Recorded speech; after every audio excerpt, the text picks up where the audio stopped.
whiskey lovers, and welcome to another one of Mark's Whiskey Ramblings. Some strange times we live in with this corona crisis, a pandemic, a real pandemic. People walking around the street even though they have to stay home as much as possible, but you can go out for a walk and enjoy a bit of sunshine like I'm doing today, walking in a park where there's actually nobody else around. But as long as you keep your distance, social distancing, right? As long as you keep your distance, there shouldn't be too much of a problem. Now, speaking of social distancing, we have this competition in Belgium where the public can choose a word or an expression to become the word or the term of the year. I do believe that social distancing is actually a contender for that particular title. Speaking of social distancing, there's also the mask, the protective masks that you should be wearing or not. The scientists are not really conclusive, are they? Some say it's a good idea, some say it's not a good idea. Well, the American president, Donald Trump, certainly doesn't think it's a good idea. I saw him on the news only a couple of days ago where he went like, and I quote, he said, "I don't see myself wearing a mask. I mean, I can't see myself sitting behind the Resolute desk, that beautiful Resolute desk, and receiving presidents and dictators and kings and queens wearing a mask. I just can't see myself doing it." And I had to laugh, not just because it's a silly idea that Donald Trump would say, wear it or don't wear it. Basically, he says, don't wear it. But what I found funny was, probably without meaning to, is that he actually said that he would be receiving presidents, dictators, kings and queens. He's receiving dictators. He just said that on national television. Too funny. What's even more funny is the fact that he thinks that even when this pandemic is going on, he's actually going to be receiving dictators or kings and queens or presidents for that matter. I don't think anybody's going to be traveling to the White House anytime soon. But that's besides the point. I think Donald Trump, whether you like him or not, whether he's your president or not, he's always good for a laugh, even if he doesn't mean to. But back to the matter of hand, because we are here, of course, to talk about whiskey. And the whiskey that I will be discussing today is one that I have not talked about yet, and that is Tormore. Tormore Distillery in Speyside. It's a rather new distillery. It was only built in 1958 by, who built it? Let me think. That was Sir Albert Richardson.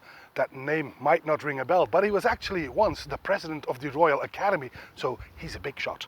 Anyway, it's a rather new distillery, built in 1958, but already the building is classified because it is a beautiful building indeed, and therefore it is classified. It's got beautiful gardens as well, but unfortunately there is no such thing as a visitor center. It's not open to the public. When I drove past it for the very first time, I was driving along the A95 between Aberlour and Glenelgin. You will pass it if you come from Glenelgin to Aberlour as well, of course. Along the A95, you will see a beautiful distillery building, green and white walls, quite ecstatic actually. And the first time I saw that, I was like, what is that? And one of the locals said, wow, shite lad, that is the Tormore distillery. Beautiful, isn't it? And indeed it is. A final thing, Tormore is actually a working horse for the blends. It was built to provide Long John distillers with malt for their famous blend, Long John. On the other hand, nowadays, Tormore is also used in blends like Hague's or, for example, Valentine's, or closer to home, the Chivas Regal blend, etc. Now, official releases from Tormore are few and far between, but you will be able to find quite a few by independent bottlers, and that's one we will be trying today, because what I have here is a Tormore 24 years old from 1992, and it is bottled by WhiskyBroker, but not for them. It was bottled for a shop in Holland called Van Zuylen. This is a 24 years old Tormore. It was distilled on the 16th of November 1992, and it was bottled on the 21st of June 2017. It's not chilled filter nor colored, and it has a cask strength of 47.4% ABV. And that's the one I would like to talk to you about today. And I do believe it is actually the very first Tormore that I will be discussing in my whiskey ramblings. Right. Beautiful. Almost gone as well. The Tormore 1997. Let's see. Well, beautiful golden color. Does not really cling to the glass all that much, so I do not think this is going to be a very full-bodied malt, but I might be mistaken. Anyway, so like I said, 47.4% ABV, light golden on the nose. Well, it's quite powerful, but also very floral. I get some green wood, some barley sugar, some apricots as well. It's quite nice. It's quite light. I get some honey and some apple juice and some almond shavings.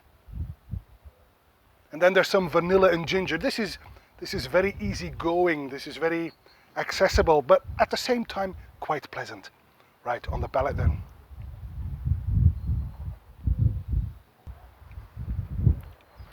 Quite a powerful arrival, and again sweet malt and apricots, while the almonds that I have on the nose, they now turn into slightly bitter chestnuts.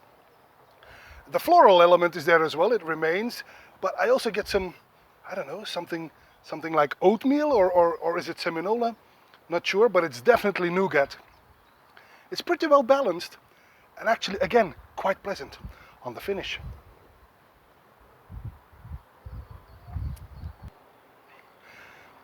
Medium long and somewhat perfumey, giving this malt a feminine touch, if one can say that of a whiskey. Well, I think you know what I mean.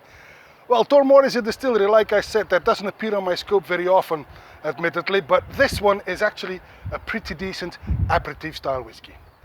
Well, and that's all for this Whiskey Rambling. So stay home, stay safe, but do enjoy your daily dram like I do. And that's all for this Whiskey Rambling, and I hope to see you at one of Mark's Whiskey Ramblings real soon. And until then, may the malt be with you. Bye-bye.